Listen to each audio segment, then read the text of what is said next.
Police chained gunshot victim to bed over Enugu killings. Arising from the August 23rd massacre of Enugu youth in Enugu, the State Police Command has forcefully chained a patient with bullet wound injury to his hospital bed in the emergency unit of National Orthopedic Hospital Enugu.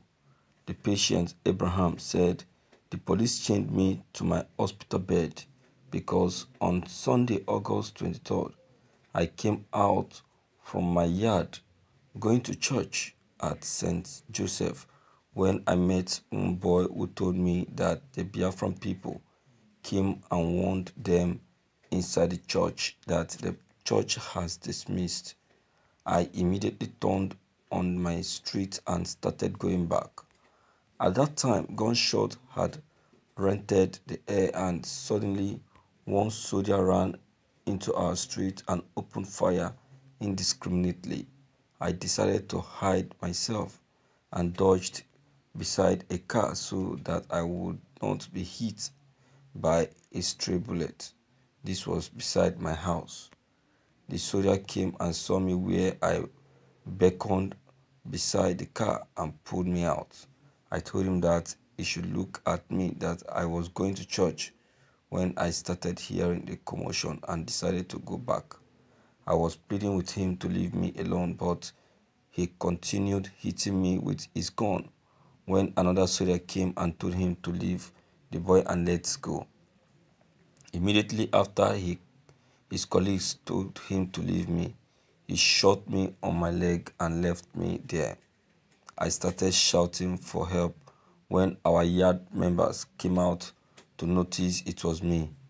They rushed me to a nearby hospital that was not open, but our neighborhood watch personnel came and called the doctor on the phone before they opened the hospital, and they started attending to me.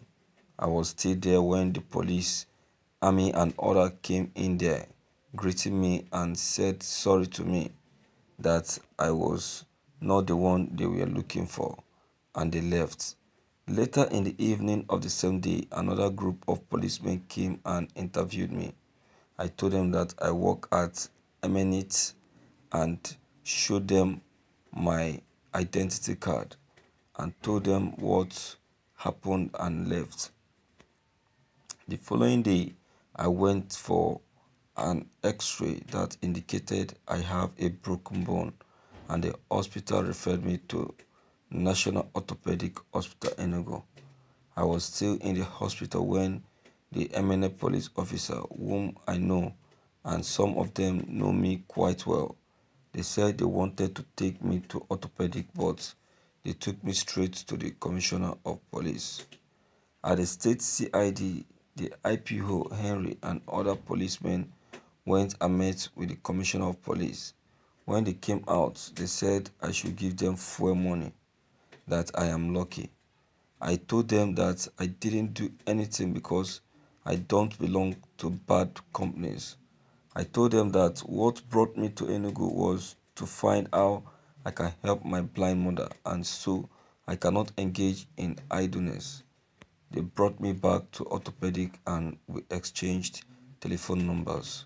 I gave them fuel money because we were friends, but the following day, the IPO came back to chain me on this bed, saying that he has ordered that they were still investigating the matter.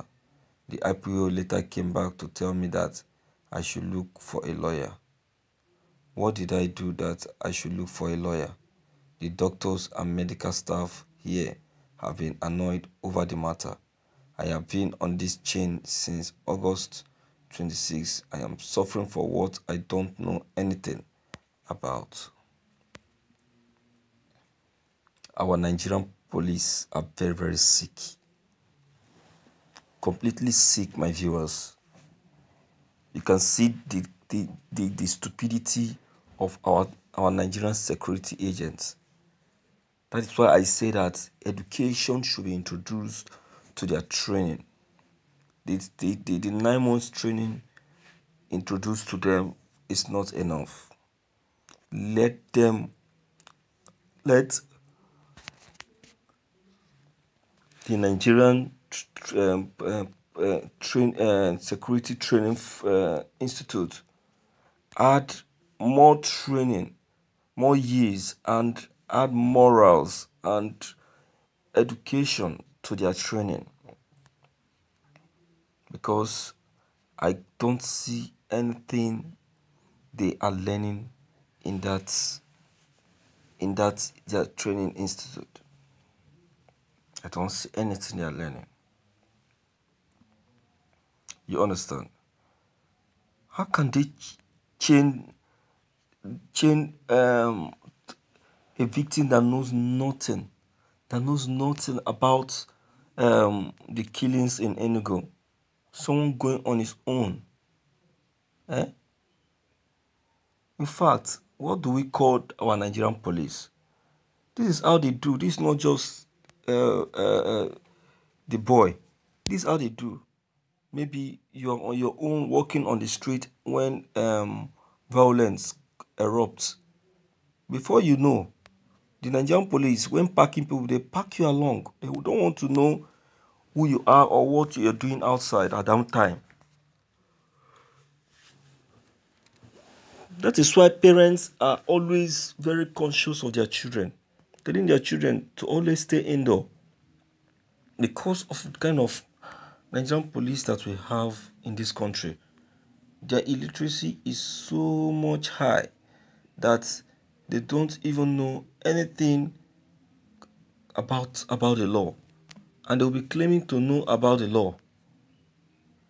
Well, that's no problem. Let them take you to wherever they want to take you. They can't win the case because you know nothing about the case. You know nothing about it. That's our Nigerian police for you and their attitude. I'm not surprised at that. They're only doing all these things to please the president and also to please the governor. To please the president and make the president believe that they are working. Whereas the work they are working is a work of deceit and an arranged job.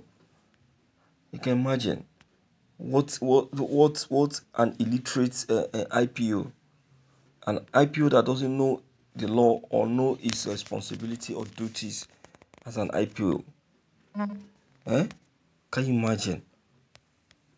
If the young man pass out now, they will start denying it, that they know nothing and that it was a lie, that they never tie him to the bed. Yes, that's what they will be saying. So thank you, my viewers, for listening to this news. What's your observation concerning this news? Please don't hesitate to leave your comment below the comment box. Click on the subscription button as well as bell button to get updated whenever we upload any new videos. Thank you.